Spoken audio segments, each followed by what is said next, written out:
Good morning, and thank you for inviting me. I'm really delighted to be here.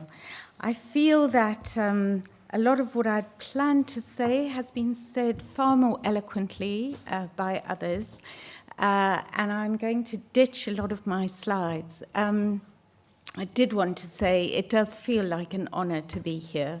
Baroness Lola Young, for her many, many things that she does passionately on modern slavery, is today and has announced the Man Booker Prize, so a panel which she chairs in her spare time. So it does feel like quite an honor to be here. I know many of you know about the Ethical Trading Initiative. I'm just going to tell you very briefly about who we are. We have around 90 corporate members. We have civil society organizations. I don't know what's happened to my slide, but anyway, the other organizations are not coming up. NGOs and trade unions are part of the ETI membership with the idea that it commits people to working collaboratively. We've heard a lot about the nature of the problem, and we've heard that tackling modern slavery is critical for businesses. But actually how to do that involves genuine collaboration with people that are sometimes uncomfortable with one another in the same room, challenging one another and saying, we recognize the complexity of what you're trying to do, and we're going to work together. We've heard about alternatives to naming and shaming, and that involves committing to a fairly ambitious set of standards. The ETI base code addresses 9 areas of labor rights that need to be addressed, and we see forced labor, child labor, modern slavery as at the extreme end of a continuum of labor rights abuses. I think that there are very strong links between working hours of a worker and whether they have a contract, the nature of their employment relationship, whether or not they're paid a decent wage, with the whole area of modern slavery. So my focus really, and ETI's focus, is much less at the criminal justice end, where we think there is a critical role to address criminality in the supply chain, but much more to look at what the business model and the nature of businesses, how they operate, the extent of their competition, and the enormity of the supply chain challenges that they face when they source a screw from one place where the steel comes from somewhere and gets forged somewhere else and gets manufactured somewhere else, gets boxed somewhere else and gets shipped off. And you face a whole range of issues in the logistics section, in the transporting of those products, all the way along the supply chain, as well as in your labor supply. So the idea that how to address these issues is a complicated one, and there is absolutely a moral case to be made, and there is a legislative case to be made, thanks to the efforts of a number of organizations and parliamentarians like Baroness Young to put that legislation on the books. But there are a whole range of things that need to be borne in mind in how you tackle this progressively, because I don't think that there is any quick fix, and I don't think any single company in this room can, even if they wanted to, tackle this issue alone. So just very briefly, the global picture. We've heard from Mark and others about the picture in the UK. Globally, the ILO and Walk Free and IOM have just announced their new global estimates. 40 million people in modern slavery globally. 71% are women, which is extraordinary, which does include forced marriage as well. And 50% of people are in debt bondage. 25% are children. Where is it? Well, globally, it's everywhere, as we've heard, and in some countries more prevalent than others. And that is often driven by poverty, unemployment, lack of governance, and legislative protection of people, but also just sheer desperation of people looking for a job. And modern slavery, really forced labor, is about abuse of vulnerability.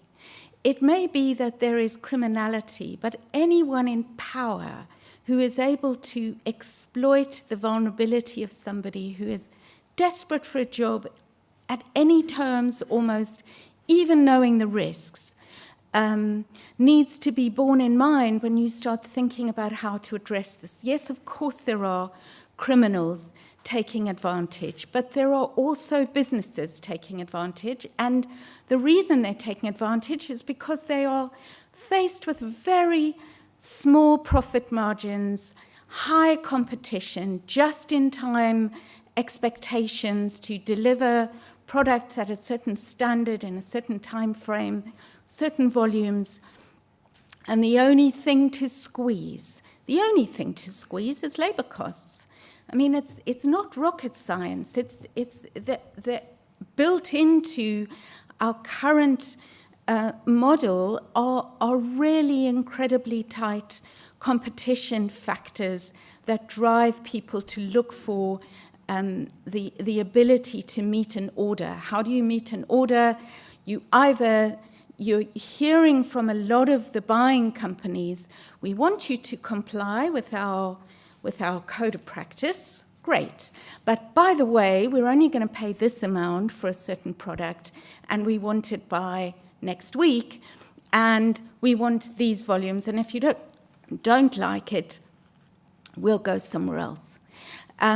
And what does that supplier do? They need to find somebody to help them complete that order. And so subcontracting and bringing in agency workers is often the only way that they can meet those demands. So I think we mustn't oversimplify the nature of the problem by taking an ethical and moral position on it. There are many factors at play here. Just to let you know, the latest figures do identify the construction sector as the second largest in the private sector where labor abuse and exploitation is to be found. I don't think that helps anything in some ways. I think, as Mark is saying, it's no greater in some ways than any other sector, but it's worth noting that the construction sector is out there, and in some ways, unlike the apparel sector and the food and farming sector, which have been exposed to scandal after scandal in the media, and have had to get their act together, and have got teams of ethical managers and responsible sourcing managers and so on, the construction sector is about 20 years behind other sectors that have faced this barrage of exposure by consumers, by investors, by the media, and have had to earn their reputation back. I'm going to just skip through this, but I think when we start talking about modern slavery, and as Lola said, I think we use it as a term that now trips off the tongue. Everybody's into focusing on modern slavery, but we need to bear in mind that there are legal instruments that help to identify what is exploitation, which is unacceptable, but what is actually forced labor and what is child labor and how do you define it and what constitutes gross violation of human rights and mechanisms to try and tackle that. So I just highlight that there are some ILO conventions, there are other international instruments that should be borne in mind. I just thought that I would quickly share some insights from other sectors for you. I certainly can't claim to know anything about the construction sector beyond what I've read in secondary sources. But last year we did a piece of work with the Holt Business School about what the Modern Slavery Act has driven in terms of how companies see leadership on tackling modern slavery. What does good look like, essentially? We know what bad looks like, but how do you actually address this? And what we initially asked was, what do you think is driving your company to take action? And people were saying reputational risk is the biggest risk. As you might expect, a lot of our companies or member companies are consumer-facing brands and retailers, so they worry enormously, 97% driven by reputational risk.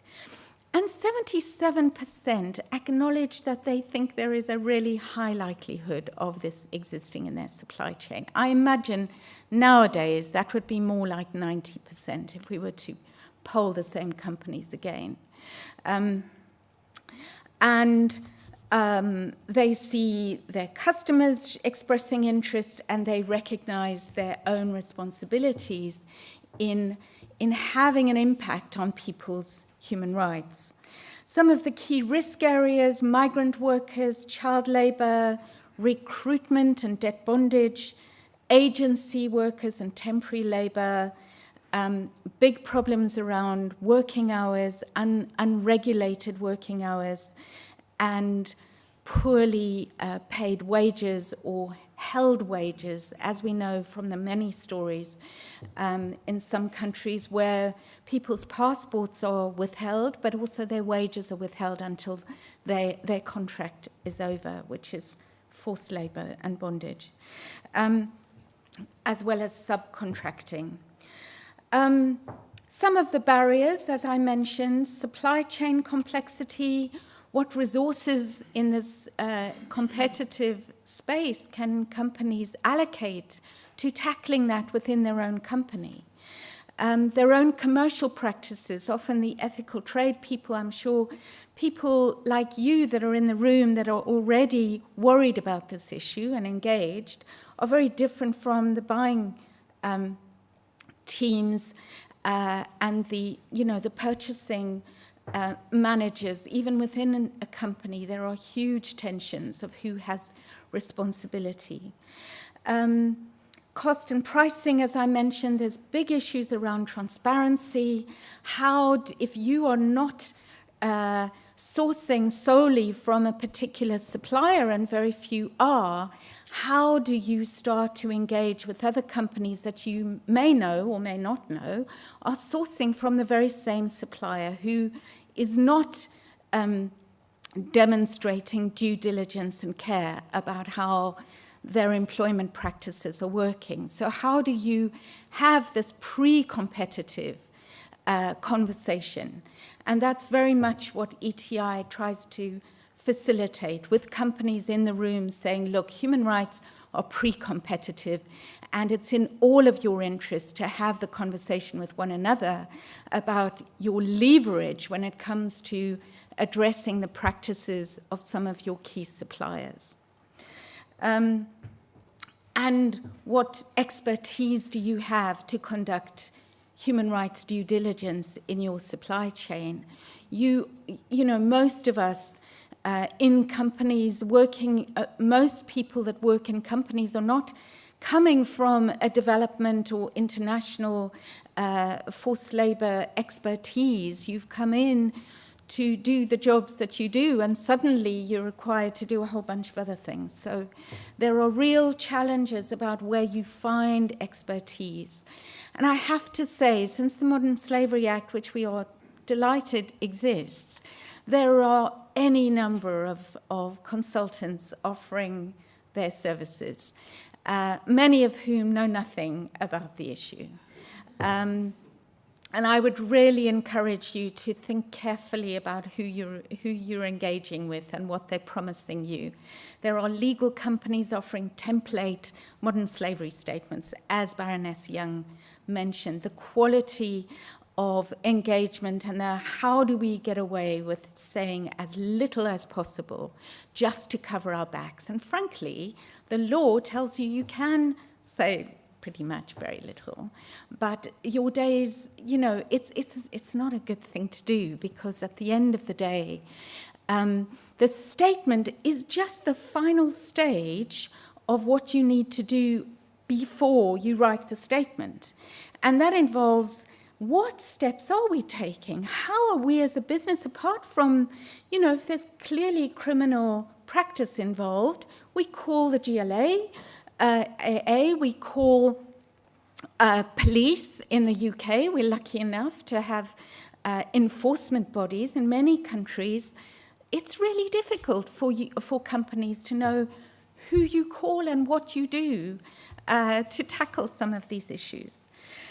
So what we know, just very quickly, I know I'm standing between you and your tea, and you've been sitting for a long time, so I'll just rush through this. Since the Act, we've got more corporate leadership engaged, and that is a good thing, because without that, you really struggle to get the resources, the expertise, to send the messages to your buying teams about actually cost is not the only factor, and quality are not the only two factors we think about in terms of our purchasing, and speed and volume and all of those things. We actually now have a responsibility to think about what's in our supply chain and how we do that. So getting leadership from the top, really key. And there are good people who can come in and talk to your CEOs right here in this room.